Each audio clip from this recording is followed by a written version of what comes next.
911. Hey, there's an accident over at off of Trowbridge. I honestly didn't think she'd make it through the night when she was admitted. Elizabeth, go ahead and stand up. I've been practicing law 36 years, and this is the only time that it's ever come up. I'm glad that I was able to help her and that she, accepted my help. Justice prevailed, and so did love. Sebastian Coulgert, Elizabeth Ostendorf, and their dog Dahlia are a tight bunch. Elizabeth and Sebastian came to East Lansing to study photosynthesis at Michigan State University. Now, they just celebrated their 3-year wedding anniversary, but the sparks haven't always been there. What was your first impression? I mean, was it love at first sight, or? No. Through their relationship, they knew they wanted to get married. We talked about it for a long time, but never really followed through with it. But those wedding plans had to be put on hold. Elizabeth walked across the pedestrian walkway as the truck was backing up. The truck did not see Elizabeth. As best we can tell, the left rear wheels of the truck ran over her skull. Medics took Elizabeth to the hospital, and because her injuries were so severe, doctors had their doubts. I didn't think she'd live. I honestly didn't think she'd make it through the night when she was admitted. But it was just the beginning of Elizabeth's fight for her life. Well, Elizabeth sustained a severe traumatic brain injury, and because of that injury, she actually had a stroke in her brainstem that caused her to have what's called locked-in syndrome. An individual is conscious and aware of what's going on. Cognitively, they're intact, but physically, they are basically paralyzed within their body. They are locked in. For 2 months while she recovered, Sebastian was always with her. He would be at her bedside speaking to her, and she was in a coma. But he never let up. With no family in America, Sebastian was the only one who could look after her. We filed a petition with the probate court to get Sebastian appointed as her guardian. A judge granted that petition in December of 2014. The same month, Elizabeth moved to Origami Rehabilitation in Mason. She was not able to walk, talk, eat.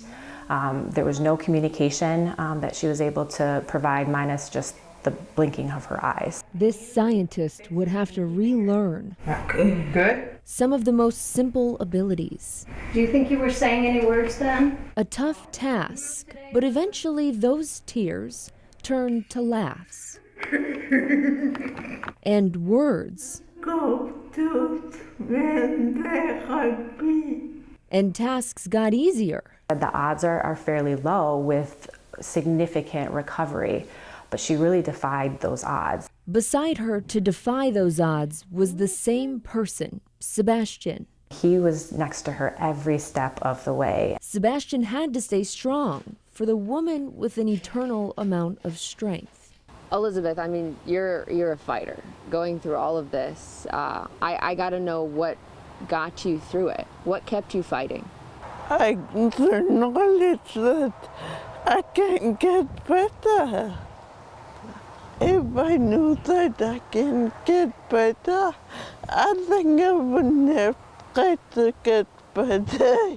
After 4 years at Origami, those marriage plans came up again, and the two wanted to tie the knot, but there was a little tangle. So since I'm Elizabeth's appointed guardian, I would have to basically give permission to myself so that we could get married. So attorney David Brake helped the two become one.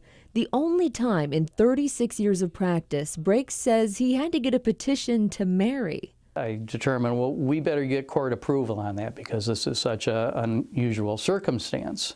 So their story ended up in a courtroom once again. He says, well, I have 2 questions. So I'm going to start with you, Sebastian. My first question is, do you love Elizabeth? And secondly, do you want to be married to her? And Sebastian said, yes, I do. And then asked Elizabeth the same 2 questions. I said, it's okay. It begged for a joke, right? Yeah. And with 2 yeses, He said, petition granted, the 2 of you may get married. And at that point, the whole courtroom burst into applause. Never seen that happen before. So July 16th, 2018, the two got hitched at the 55th District Court. a celebration for their future life together, and the fight Elizabeth put up to keep hers. I'm glad that I was able to help her and that she, you know, accepted my help. You put a nice drive on the back all the time. That I had your back all the time? That was nice? Yeah, that was nice. Yeah. Thank you. Oh yeah, you're welcome. But as they started their lives as husband and wife, a legal battle continued in court over what compensation Elizabeth is entitled to. I can't recall a case that was as legally complicated as this one. We knew that Elizabeth's future depended on what happened here.